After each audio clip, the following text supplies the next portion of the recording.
Shalom jemaat yang dikasih Tuhan, senang sekali saya Pendeta Rubin Andi Abraham bisa melayani Anda dalam ibadah online ini. Kiranya berkat Tuhan selalu melimpah dalam kehidupan kita. Hari ini saya menyampaikan firman dengan judul Allah lebih besar dari masalahmu. Saudara sekalian, dalam kehidupan ini seringkali kita dihadang oleh berbagai macam kesulitan dan masalah. Dan acap kali kita merasa terpuruk karena ketika kita mengandalkan kekuatan diri kita untuk mengatasi masalah itu, kita merasa tidak mampu, tidak sanggup. Karena kekuatan kita sangat terbatas. Tetapi ketika kita mengandalkan orang lain, manusia, kita bisa kecewa. Ada seorang yang punya kerabat seorang pejabat. Satu kali pejabat itu bilang, kalau kamu lagi ada masalah, lagi susah, kasih tahu saya, kasih tahu saya.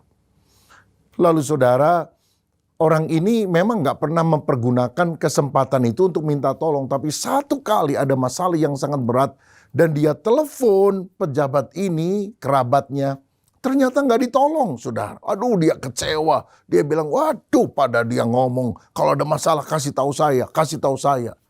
Ya sebetulnya benar ya, kasih tahu doang, gak akan ditolong. Itulah yang akan terjadi kalau kita mengandalkan manusia. Tetapi kalau kita mengandalkan Tuhan dengan segenap hati, ada pertolongan yang Tuhan akan lakukan. Ingatkah saudara ketika bangsa Israel dikejar-kejar oleh Firaun, kiri kanan ada padang pasir, di belakang tentara Mesir mengejar, di depan ada laut Teberau membentang. Buntu, nggak ada jalan keluar. Tetapi ingat, ketika kiri kanan muka belakang sudah buntu jalan, masih ada jalan ke atas, pandang kepada Tuhan. Musa berseru kepada Tuhan. Dan Tuhan berkata, angkatlah tongkatmu. Dan ketika dia mentaati perintah Tuhan, Laut Merah terbelah menjadi dua. Dan orang Israel berjalan di atas tanah yang rata. Dan para musuh dikuburkan di dalam laut yang kembali menutup lagi. Saudara-saudara, hari ini apapun tantangan yang saudara alami, percaya Allah lebih besar dari masalahmu. Nah sekarang kita akan melihat siapakah sebetulnya Allah yang kita sembah itu. Dalam Keluaran 3 ayat 13 dan 14 Alkitab berkata, lalu Musa berkata kepada Allah, tetapi apabila aku mendapatkan orang Israel dan berkata kepada mereka, Allah nenek moyangmu telah mengutus aku kepadamu. Dan mereka bertanya kepadaku bagaimana tentang namanya. Apakah yang harus kujawab kepada mereka? Ayat 14 firman Allah kepada Musa. Aku adalah aku. Lagi firmannya. Beginilah kau katakan kepada orang Israel itu. Akulah aku telah mengutus aku kepadamu. Satu kali Juliet pernah bertanya kepada Romeo. What's in the name? Apakah arti sebuah nama? Dan dia melanjutkan dengan kata-katanya sendiri. Bunga mawar disebutkan dengan bahasa apa saja, harumnya tetap sama. Artinya nama itu tidak terlalu penting. Tetapi beda dengan manusia. Karena ketika kita menyebut nama seseorang, itu biasanya berkaitan dengan sifat atau karakter atau kepribadiannya. Karena itu orang tua biasanya akan memilih nama dengan sebaik-baik mungkin. Bagi anaknya, diberi nama anaknya selamat atau untung. Supaya apapun kondisinya tetap selamat, tetap beroleh keuntungan. Nama yang paling cocok kalau orang tuanya blasteran antara Sunda dan Rusia, mungkin Cecep Gorbachev. Kalau orang tuanya campuran antara Bali dan Hong Kong adalah Made in Hong Kong. Nah saya rasa tidak ada orang tua yang memberi nama anaknya Yudas Iskariot.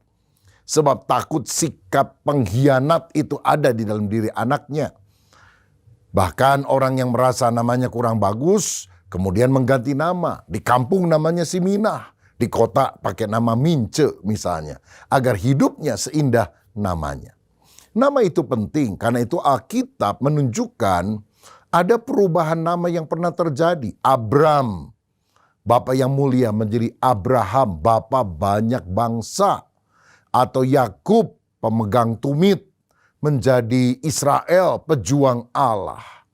Nah hari ini kita melihat bahwa Musa bertanya kepada Allah, siapa namamu? Karena ketika kita mengetahui nama Allah, kita tahu sifatnya, kita tahu kuasanya dan keberadaannya. Karena nama Tuhan adalah jawaban. Dan Tuhan berkata, aku adalah aku. I am that I am. Dalam bahasa Ibrani-nya Ehyeh, Asher Ehyeh. Dari kata itu muncul nama Allah yang dikenal dengan YHWH atau orang menyebutnya sebagai Yahweh. Apa artinya Yahweh? Aku adalah aku. Ehyeh, Asher Ehyeh. Yang pertama, aku adalah aku artinya Allah itu tidak ada tandingannya.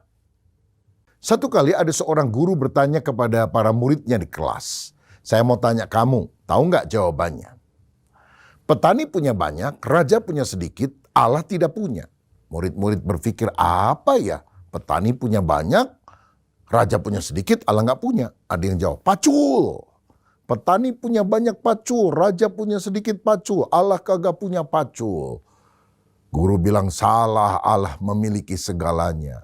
Anak lain teriak, dosa. Petani punya banyak dosa, raja punya sedikit dosa, Allah tidak punya dosa. Memang benar Allah tidak punya dosa. Tapi belum tentu raja dosanya lebih sedikit daripada petani, kata gurunya. Wah, bingung juga saudara, nggak ada yang bisa jawab. Lalu guru berkata, jawabannya adalah sesama. Petani punya banyak sesama, raja punya sedikit sesama, Allah tidak punya sesama. Artinya tidak ada yang menandingi Allah, menyaingi Allah, tidak ada yang serupa seperti Dia. Wahyu 40 ayat 18 berkata, jadi dengan siapa hendak kamu samakan Allah, dan apa yang dapat kamu anggap serupa dengan Dia? Ayat 25-26, dengan siapa hendak kamu samakan aku seakan-akan aku seperti Dia? Firman yang Maha Kudus, arahkanlah matamu ke langit dan lihatlah siapa yang menciptakan semua bintang itu dan menyuruh segenap tentara mereka keluar sambil memanggil nama mereka sekaliannya. Satu pun tiada yang tak hadir oleh sebab Ia Maha Kuasa dan Maha Kuat. Jadi ketika Musa bertanya, siapa engkau? Bisa aku bandingkan dengan siapa engkau? Tuhan tidak bisa membandingkan dirinya dengan siapapun. Dengan patung? Oh, Tuhan lebih besar. Dengan raksasa? Dengan gajah? Oh, Tuhan jauh lebih besar. Dan Tuhan berkata, tidak, aku tidak ada tandingannya. Aku tidak ada bandingannya. Tidak ada yang sama atau serupa dengan aku. Makanya dia berkata, aku adalah aku. I am that I am. Dalam Ulangan 10 ayat 17 dikatakan, sebab Tuhan Allah mula, Allah segala Allah, dan Tuhan segala Tuhan, Allah yang besar, yang kuat, dan dahsyat, yang tidak memandang bulu atau menerima suap. Nah, karena Allah itu begitu kuat, dahsyatnya, dan semua manusia itu adalah debu tanah di pemandangan matanya, maka mari kita yang terbatas bergabung manunggal dengan Allah yang tanpa batas. Man's power sangat lemah, God's power tanpa batas. Saudara, dalam Roma 8 ayat 31 dikatakan, sebab itu apakah yang akan kita katakan tentang semuanya itu? Jika Allah di pihak kita, siapakah yang akan melawan kita? Bahkan Mazmur 108 ayat 14 berkata, dengan Allah akan kita lakukan perbuatan-perbuatan gagah perkasa, sebab Ia sendiri akan menginjak-injak para lawan kita. Satu kali ada seekor tikus kecil hendak menyeberangi jembatan. Tapi jembatan itu jembatan kayu yang ada satu kayu bolong di tengah, kayu lagi, bolong lagi, ada kayu. Waduh, tikus itu ketakutan. Jangan-jangan waktu dia jalan, dia bisa jatuh ke dalam lubang itu dan mati di bawah. Tiba-tiba ada seekor gajah yang mau lewat jembatan tersebut, saudara-saudara. Dan ketika gajah itu lewat jembatan, tikus lompat ke atas pundak daripada gajah tersebut. Lalu mereka naik ke jembatan kayu dan jembatan itu bergoyang-goyang hebat. Tapi jembatan itu tidak roboh karena talinya cukup kuat. Dan akhirnya gajah dan tikus yang ada di pundaknya itu bisa sampai ke seberang. Dan ketika sudah tiba di seberang, tikus melompat dari pundak gajah dan dia berkata, gajah, hebat ya kita. Gajah berkata, ada apa dengan kita? Kita menggoyangkan jembatan itu. Saudara-saudara, pada yang menggoyangkan jembatan cuma gajah doang. Tapi karena tikusnya nempel, nemplok, nebeng di badannya gajah, maka dia bisa berkata, kita menggoyangkan jembatan itu. Padahal kalau sendirian, tikusnya goyang-goyang karena dia ketakutan melewati jembatan itu. Begitu juga kita yang terbatas ketika kita manunggal dengan Allah. Dengan Allah kita akan melakukan perbuatan gagah perkasa. Allah itu tiada tandingnya. Setan manapun tidak ada yang bisa mengatasi kuasa Allah. Saya pernah ingat sebuah kisah, ada seorang penginjil yang pergi ke pedalaman Kalimantan, melayani orang di sana, memberitakan Injil. Satu kali waktu dia bangun tidur, dia buka jendela dari rumah orang di mana tempat dia nginep, dia kaget karena ada nenek tua yang bisa naik pohon kelapa. Lalu petik buahnya, turun kembali, naik lagi, petik lagi, turun lagi. Wih, luar biasa, kok kayak monyet ini ya. Padahal itu nenek sudah tua. Tiba-tiba dia ingat, aku pernah dengar orang di pedalaman Kalimantan banyak yang punya ilmu magic. Lalu kemudian dia pikir, jangan-jangan si nenek ini punya ilmu magic. Kok bisa naik turun pohon kelapa seperti monyet ya? Langsung dia keluar dari rumah tersebut. Dan waktu si nenek lagi di atas, dia hardik itu. Dan dia bilang, dalam nama Yesus, kuasa setan keluar. Saudara-saudara, waktu diusir itu kuasa setan, si nenek yang masih di atas teriak-teriak ketakutan, panggil cucunya. Cucu, tolong turunkan, nenek takut, nenek takut. Setengah mati cucunya menurunkan. Nenek sampai ke bawah, dan di bawah si penginjil sudah siap menginjili supaya nenek ini bertobat dan percaya kepada Yesus. Saudara-saudara, kuasa Tuhan lebih besar dari kuasa setan. Dan ini penginjil iseng juga, saudara. Dia tidak usir itu setan waktu si nenek ada di bawah, tapi lagi ada di atas. Mungkin dia ingin tunjukkan kuasa Tuhan yang sangat luar biasa.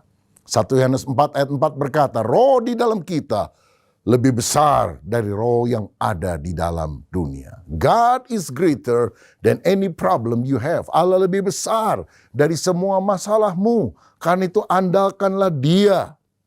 Saya ingat ketika saya sedang membangun gedung gereja di Mekarwangi, Bandung yang kita beri nama Stairway from Heaven, tangga dari sorga. Itu sudah belasan tahun yang lampau.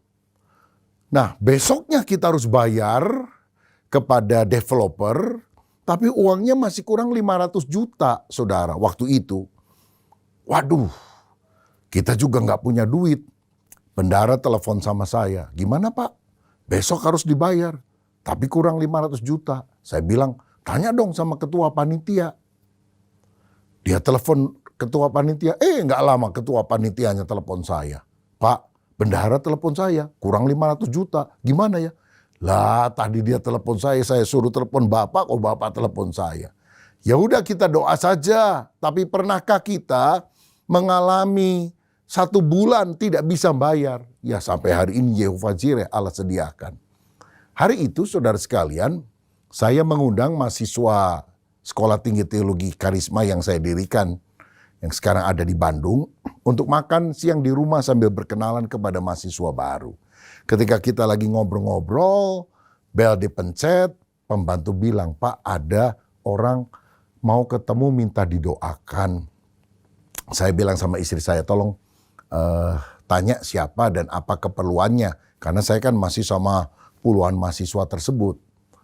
Lalu istri saya setelah ke ruangan tamu depan, dia masuk lagi, bisa tolong sebentar, dia mau ke Jakarta, mau dioperasi jantung. Lalu saya bilang kepada seorang dosen yang ikut juga, kamu lanjutkan dulu ya, nanti saya doain sebentar.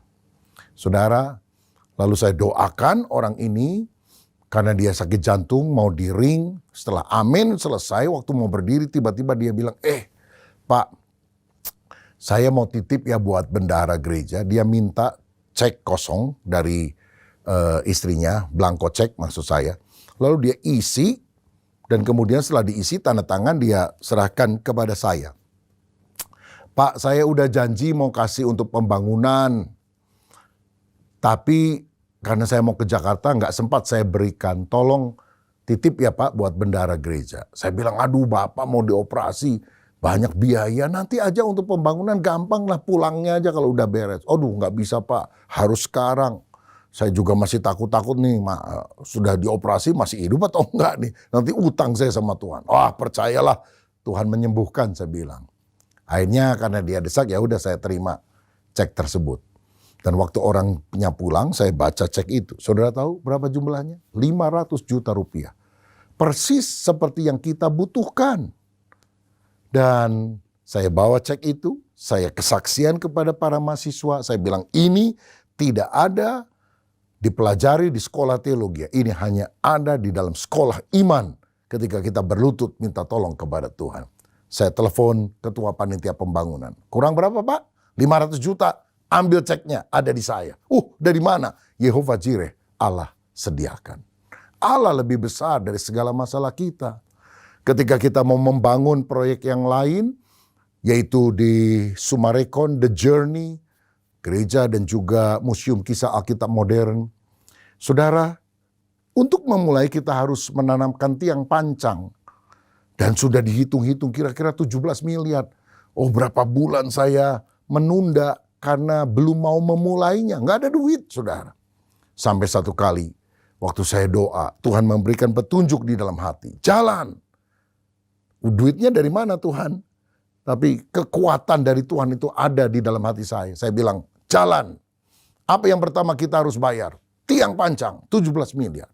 Belum ada duit. Tapi hari Minggunya setelah selesai ibadah, sepasang suami istri datang dan bertanya, Pak, jadi nggak untuk pembangunan? Saya bilang, jadi.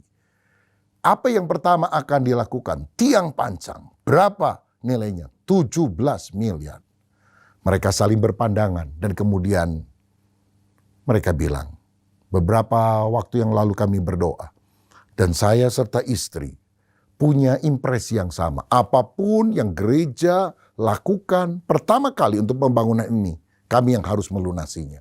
Jadi tolong Pak, tiang pancang, jangan biarkan ada orang lain yang bayar, biar kami saja yang bayar. Haleluya, Tuhan menyediakan tepat sesuai dengan kebutuhan kita. Dan semuanya bisa lunas pada waktunya.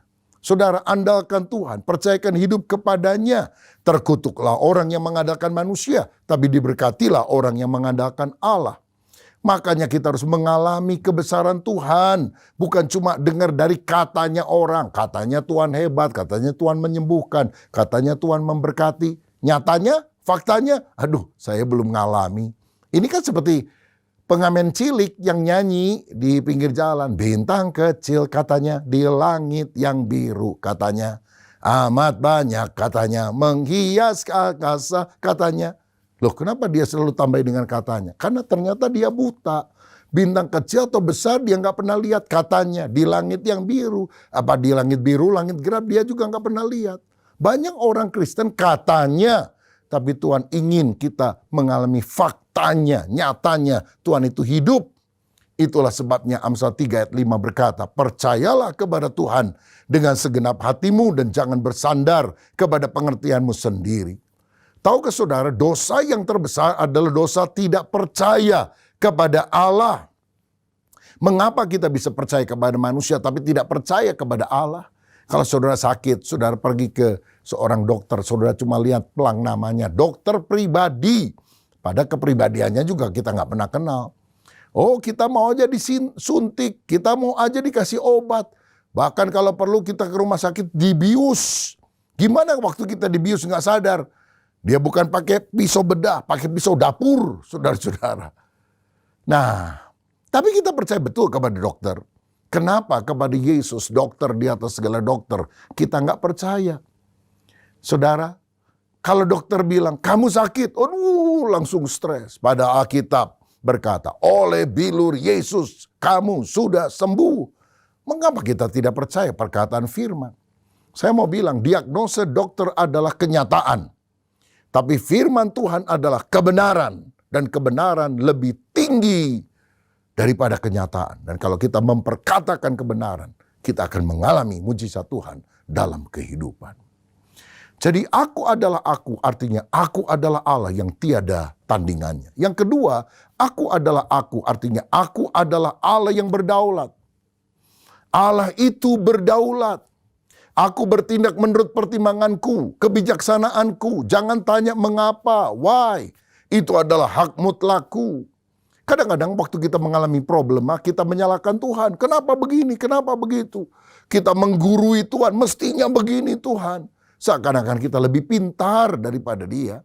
Pada Yesaya 40 ayat 13 dan 14 berkata, siapa yang dapat mengatur roh Tuhan atau memberi petunjuk kepadanya sebagai penasehat? Kepada siapa Tuhan meminta nasihat untuk mendapat pengertian? Dan siapa yang mengajar Tuhan untuk menjalankan keadilan? Atau siapa mengajar dia pengetahuan dan memberi petunjuk dia? Memberi dia petunjuk supaya ia bertindak dengan pengertian. Siapa kita yang bisa menasihati Tuhan? Oh, Dia Allah yang berdaulat. Dia bisa melakukan apa saja yang Dia mau. Tapi percayalah, Allah yang berdaulat itu adalah Allah yang penuh kasih dan punya rancangan yang indah, bukan rancangan kecelakaan, tapi rancangan yang mendatangkan hari depan yang penuh dengan harapan bagi kita anak-anak yang dicintainya. Sebab Roma 8 ayat 28 berkata, Allah turut bekerja dalam segala sesuatu untuk mendatangkan kebaikan bagi setiap orang yang mengasihi Dia. Saudara, jalan kehidupan kita bersama dengan Tuhan memang tidak selamanya lancar. Tapi percayalah Allah selalu beserta kita. Kalau orang mau membuat sebuah sulaman pemandangan yang indah, ada sungai, ada gunung, ada rumah, ada orang, maka dia perlu pakai benang berwarna cerah, merah, kuning, biru muda. Tapi dia juga perlu menggunakan benang yang warnanya gelap seperti hitam, coklat tua. Nah, ketika Tuhan menyulamkan jalan kehidupan yang berwarna gelap, jangan engkau mengeluh kepada Tuhan. Kenapa Tuhan yang gelap ini terjadi dalam kehidupanku? Percayalah, Sang Prajut Agung belum selesai mengerjakan kita. Kalau Dia selesai, wah, kita akan lihat bentukan sulaman pemandangan yang sangat indah. Tuhan lebih pintar dari kita. Saya ingat satu kali ada tanah dan rumah di samping belakang gereja mau dijual. Oh, saya pikir saya mau beli dan saya minta pengurus untuk mengurusnya. Harganya sudah hampir dekat. Tapi kemudian pemilik berkata, biar saya runding karena kami 3 bersaudara. 3 minggu nggak ada kabar. Saya tanya kepada pengurus, gimana? Sudah deal? Dia bilang, belum Pak, masih nunggu kabar. Udah 3 minggu. Oh, tanya lagi dong. Jangan sampai dia jual sama orang lain. Ketika besoknya ditanyain, bener loh saudara. Udah dijual sama orang lain. Harganya lebih murah dari harga yang kita tawar malah. Aduh, kita nyesel sekali. Saya hampir 3 malam gak bisa tidur nyenyak. Aduh, gelisah begitu. Sampai istri saya tanya, kenapa? Nyesel ya? Tanahnya lepas. Iyalah, nyesel. Sudahlah, Tuhan punya rencana terbaik. Itu kan nasihat bagus saudara. Tapi saya marah. Saya ngomong, saya juga tahu. Saya kan pendeta. Tapi kesel tahu tanahnya lepas. Saudara-saudara, tapi bulan depannya ada orang bilang, Pak, tanah yang nempel di gereja di samping kanan depan yang di pinggir jalan itu mau dijual. Ah, yang benar. Dulu pernah katanya mau dijual tapi nggak jadi-jadi. Ini benar Pak. Bulan berikutnya saya ada di meja notaris menandatangani pembelian rumah yang di samping depan gereja. Kenapa Tuhan gagalkan yang belakang? Karena Dia tahu ada yang lebih bagus, yaitu yang di samping depan. Saudara, Allah berdaulat. Kalau Tuhan bilang no kepada saudara, bukan berarti Dia jahat. Dia punya rencana yang lebih baik bagi kita yang percaya kepadanya. Karena itu, percayalah namanya, Aku adalah Aku. Yang pertama, Aku adalah Allah yang tidak ada tandingannya. Yang kedua, Aku adalah Allah yang berdaulat. Yang ketiga, yang terakhir, waktu Tuhan berkata, Aku adalah Aku, Dia berkata bahwa Aku adalah Allah yang bertindak. Saudara sekalian, Allah itu adalah Allah yang bertindak. Saudara tahu ketika dalam bahasa Ibrani disebutkan Aku adalah Aku, Ehyeh Asher Ehyeh. Ternyata itu bukan kata ganti orang, tapi itu kata kerja. Yang seakan-akan berkata, bila Aku hadir, Aku bekerja, Aku bertindak, Aku tidak berdiam diri.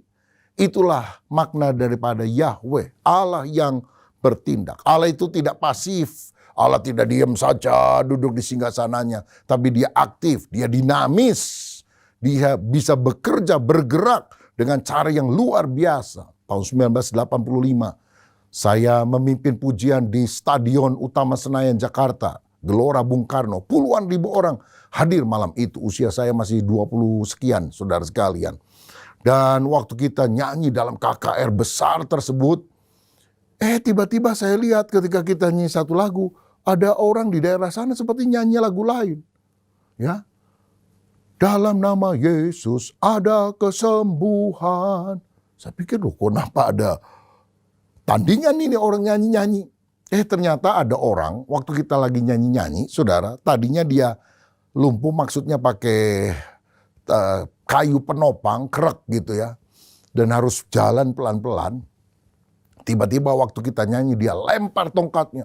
Dia jalan, bahkan dia lari-lari kecil. Jadi orang menyemangatinya dengan kalimat, dalam nama Yesus ada kesembuhan. Saudara, belum khotbah.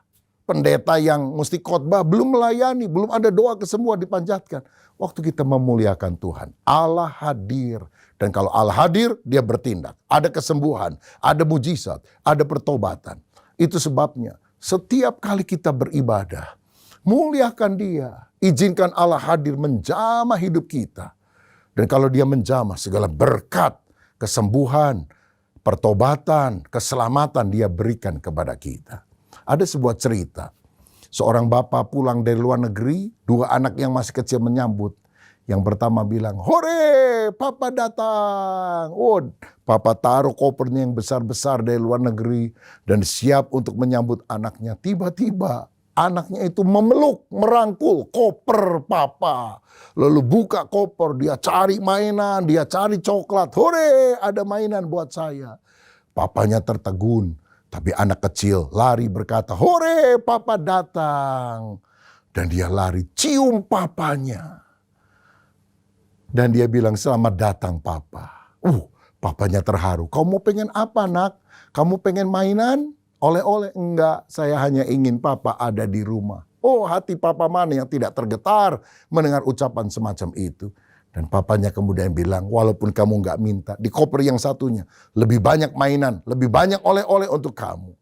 Saudara, tahukah saudara bahwa penyembahan, bahasa Yunaninya adalah proskuneo, artinya to kiss, mencium. Kalau engkau tahu mencium pipi Bapa Sorgawi, hidup dalam doa, pujian, penyembahan, mengundang Allah hadir dalam hidup kita, maka perkara yang ajaib akan dia kerjakan. Mungkin ada di antara saudara yang merasa rumah tanggamu kacau, bertengkar, seperti neraka. Izinkan Allah hadir. Kalau Allah hadir, neraka akan berubah menjadi suasana sorga. Saudara, mungkin kau ada masalah dalam pekerjaanmu, dalam lingkunganmu. Izinkan Tuhan hadir. Karena kalau dia hadir, dia akan bertindak. Kalau manusia angkat tangan, Allah sanggup turun tangan menjamah kita. Jangan andalkan kekuatan diri, jangan andalkan orang lain. Andalkan Tuhan. Dia adalah aku, Ehye, Asher, Ehye, YHWH, Yahweh. Artinya dia Allah yang tidak ada tandingannya. Dia Allah yang berdaulat. Dan dia Allah yang bertindak.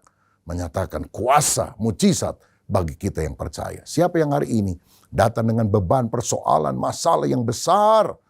Dan kalau engkau berdoa hari ini, taruh tangan di dadamu. Apapun penyakitmu, masalah keluarga, masalah pekerjaan, masalah ekonomi. Percaya Allah yang besar sanggup memberikan kemenangan. Hamba berdoa untuk anak-anakmu, dimanapun kami berada, demi nama Yesus, kiranya Allah yang lebih besar dari masalah kami, menyatakan kehadirannya. Dan demi nama Yesus, sembuh, diberkati, ada jalan keluar. Kami percaya Allah kami Allah yang akbar, Allah yang dahsyat. Sehingga iman kami bertumbuh. Dan waktu kami percaya bagi Tuhan tidak ada yang mustahil. Mujizat kami alami. Berkat atas kami dalam nama Yesus. Amin. Tuhan Yesus memberkati.